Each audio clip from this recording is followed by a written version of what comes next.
this is probably the first time I've really done 3 things on this, well certainly on this printer. So it's printing 3 things sort of at once. I'll show you what I'm printing. It's some of these, only this one is a modification. This is a big heat sink on this LED light. I have one up here shining lights on here, really good. I think it's powered off 60 volts coming through a boost converter, is it? Yeah, boost converter, and from a laptop 17 volt power supply. Anyway, what I've found is that these have quite sharp edges, so I made these rings, that's what I'm printing out now, to actually go over these edges and protect them a bit. Because these were not on this one, but my other one that I'm using. I'll just turn this on so you can get an idea actually maybe. So pretty bright, I think they're 20 watts.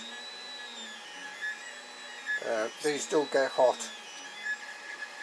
This one I've had to modify it a bit to cut a slot in, because that's where this is like an old angle lamp bracket thing on a piece of wood that can hinge out and hinge about so it comes off. But the next one will be like deeper, so it should be better. That's what, at least this depth. That one's a bit loose because of the opening in it.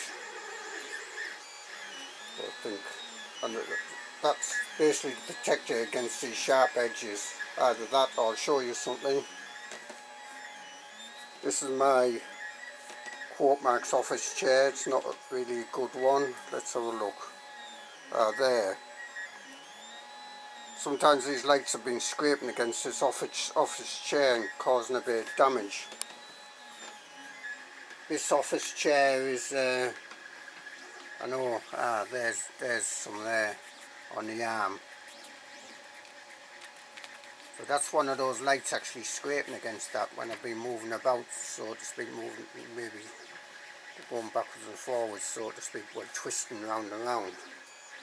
So it should help against that. This will not tilt back, this one, it's a cheap one. So that's what I'm working on, 3 of them, because I already have that one there that's on. So 2 of these lights. So like 2 for the light I'm using up here, that I'm using to video this, and 1 to go on the front of this one. As I say, these do get hot, but I think it should be okay for PLA. That's what I'm using, PLA. 100 millimeters, yeah, per second speed. Oh, I've moved this like wiring loom over in front of this bar now, so that's not catching. It was catching on this like coupling because I had it going around the back. But seeing somebody else's videos, I've moved it to the front of here, and I intend to clip that up to this bar here and like going down there, but don't have any clips. You do get some clips with the Ender 5 Plus, there's one there, but it's just too small the diameter to go on that wiring loom sort of thing. So not too bad. Just open up the split a bit, see there's a split in, push wires in. These like almost ribbon cables are quite good because you can push them in by the edge and feed them in gradually. So I'll try and show you that. Could maybe do a little bit tidying up. The one thing that can't really go in there, I think, is the heater bed wires, because they're pretty thick. They might be too big to go into that tube,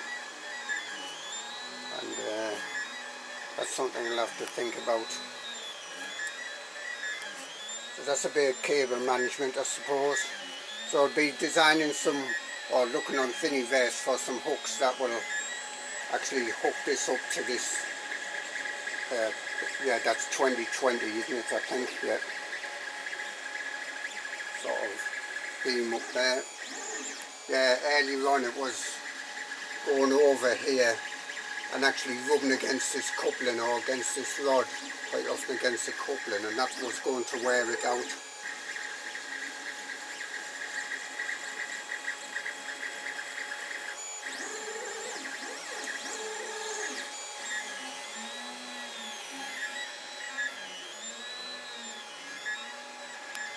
Just a second, I'll turn this light off.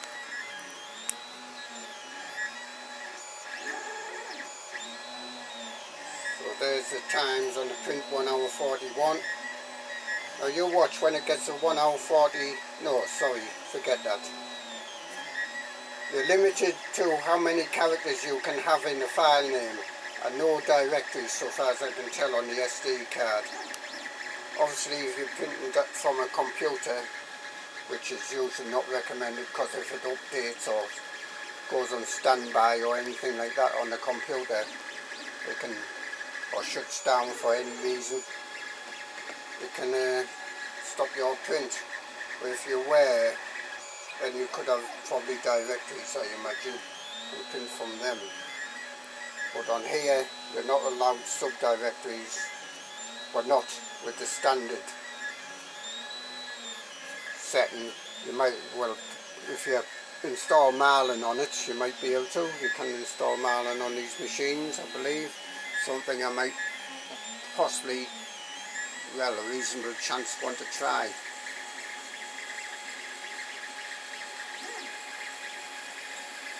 Okay, I'll pause the video. So we could estimate it's going to be in about another hour and 3/4 because it's about 55% and it's took 1 hour 43 minutes now.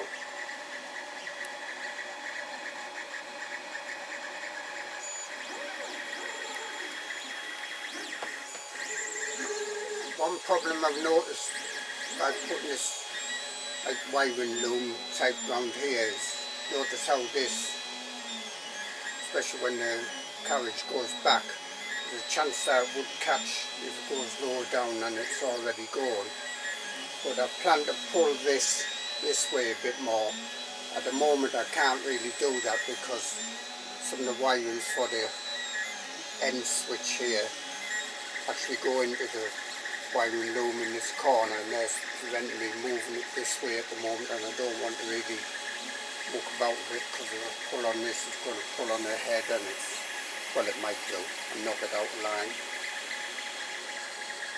That's one problem with this wiring loom, but I think if I almost shorten it down here by pulling it this way, by moving it that direction, that will hopefully be sorted. Failing that, I'll have to come up with some bracket or something to hold this up, or a piece of guitar wire. That's quite popular, guitar wire sort of strings off the guitar, to put in them and hold it up, allow it to move, so to speak. So that's something I'll have to look at after this print finishes.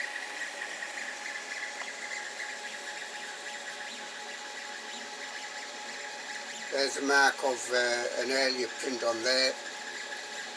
The nozzle was too low. Seems okay print on top of that. It does leave an impression on any prints that get printed on top of it. Nothing major. So be careful about your nozzle levels. Or start high up and work your way down, not the other way about. So it's been going.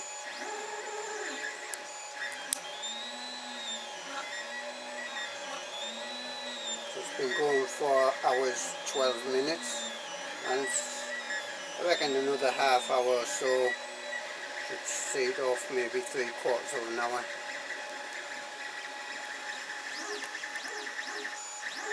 So this is where the tube is going, and see I've got the hot end cable sort of going in, not the hot end, the end switch cable going in there, and this is the X carriage stepper cable, that's going in there as well.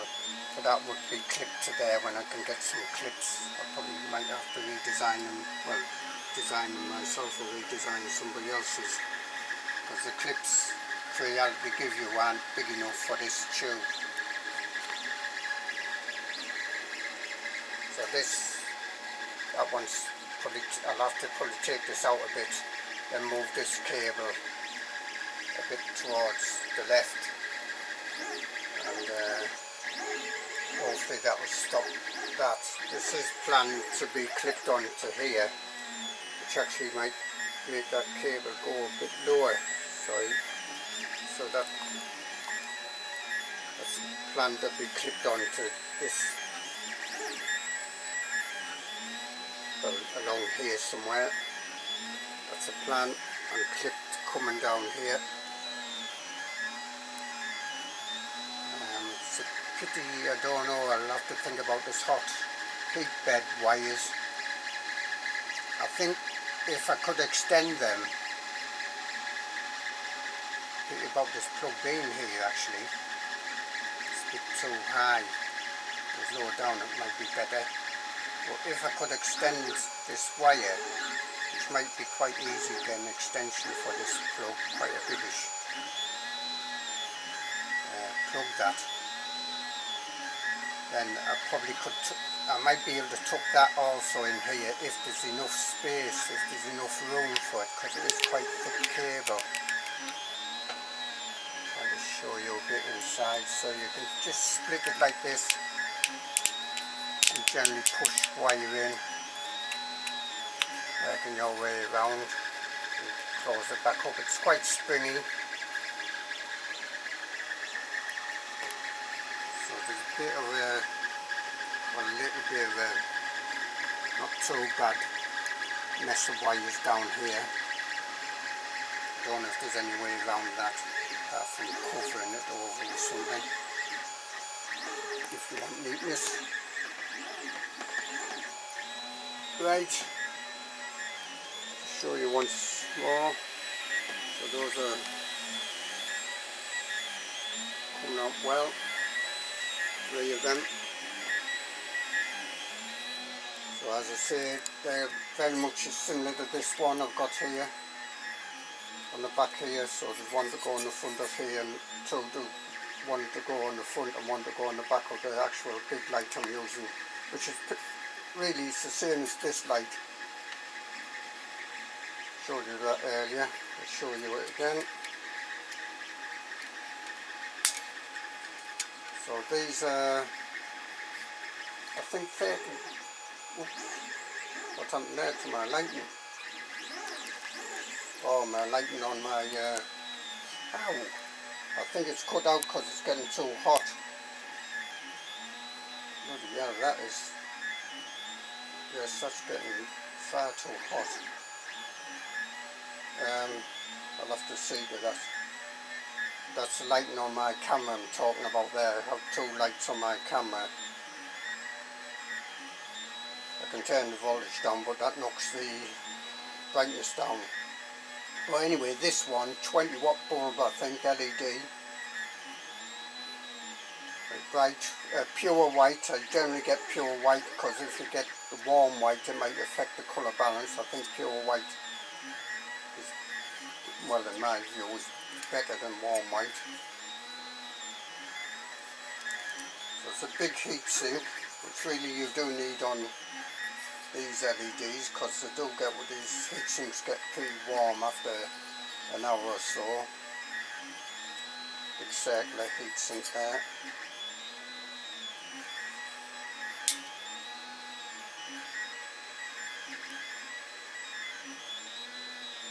That's just an old angle lamp. As I say, I'll move back and I'll show you. Still, I'm just feeling the lights on my. It's pretty hot. I think they've cut out because there's a safety thing on the voltage buck boost converter I've got on here. So I'm putting in 30-40 volts, but knocking it down to 12 volts because these ones are 12 volt LEDs that are They're actually fastened to the camera, so I can't really show you.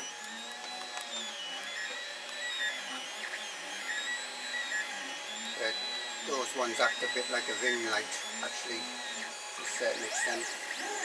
You'll have to turn down the voltage on them, that will knock down the light. And then there mightn't be really much advantage to having them. Anyway, so this is what I normally attach to my front of my camera. It's a 3D print job. It's got a voltage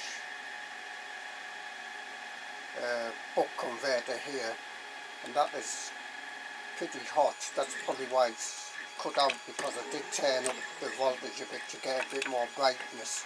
These are 12 volt LEDs too, so the camera lens goes through here, well, is on there, so it's just behind here, and takes a video through there, and then got these two 12 volt LEDs for cars, basically, car types. This is a bit thin, this plastic here, but cut some grooves in here for angle brackets that I've had on this. This is a tripod mount. Mounts on the tripod, and this can obviously move backwards. I'll let that cool down, and then I'm going to try it again. I'm going to have to knock down the voltage a bit though. There is an adjustment thing on it. Just here, you can turn down the voltage. Well, it's finished printing. See, I've asked, in the end code, I've asked the nozzle to move back here. I think I'll ask for it to move back there, because I do not like the Beal Touch probe being over here. I think it might be a chance that might fall or something, the probe on it, and get caught. Or if it's over this side, if it does fall, it might be more over here somewhere. So that's just in the end code. This asking for X500, I think it is, if I remember right. Right, those are still on the bed. Yep, stuck adhered to the bed, each one, so that's indicating that the bed is pretty level.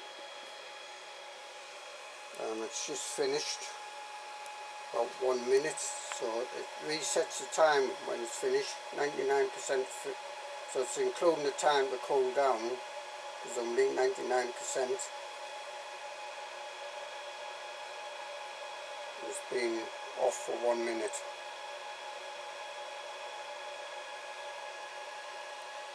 Said X500, I meant Y500 to get the carriage to go back. I was thinking, how can X be over here?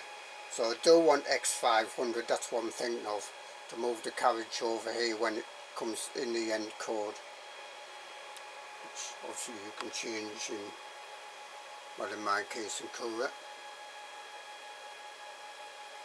So yeah, I'll have to work upon this a bit, move that over.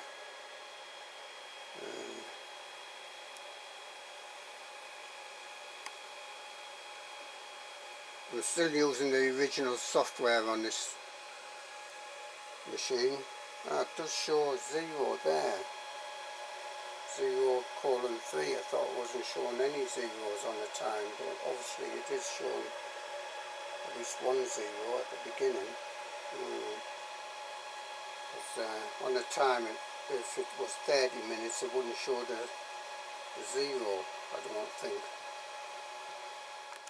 Yes, my 12 volt lights on the camera are working now. Now that they've cooled down, I've turned down the brightness a little bit to try and get them to be cooler, so the voltage is turned down. Right, this bed is, yep. I'll pull that in because there are some, these are joined by five, yeah, probably are 5 fine strings, very fine strings. Just come off. So let's have a look at,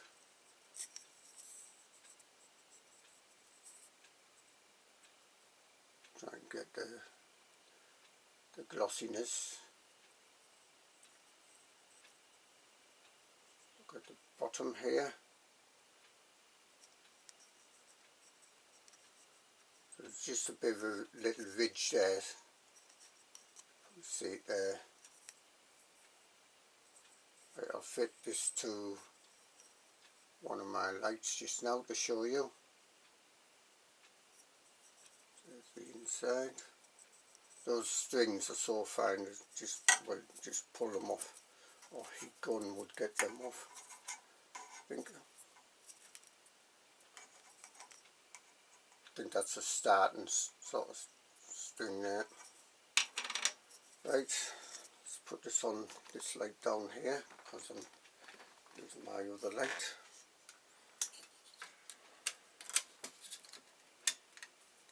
Putting it on the right way yet. So nice good grip. Yep, that goes on there okay. On this one, which has a cutout, I'll show you that. I won't be putting a thing online. That has to have a cutout for this. That's my wire off my light. For this to get round there. I'll probably put an elastic band on. Second. Put elastic band to grip that because it's a bit loose with the cutout. But this one I've just pinned it, that's okay. That's on there firm. I've deepened it a bit so that grips a bit more. But that shouldn't affect the heat loss too much. Or the heat sort of going into the heat sink and spreading out too much. So that'll, see, I can punch that. There's a little bit of curve on the edges of these. I don't get hurt when I punch it. So I have to put these other two on the lights above. Yep, good. I'll just show you having these two briefly.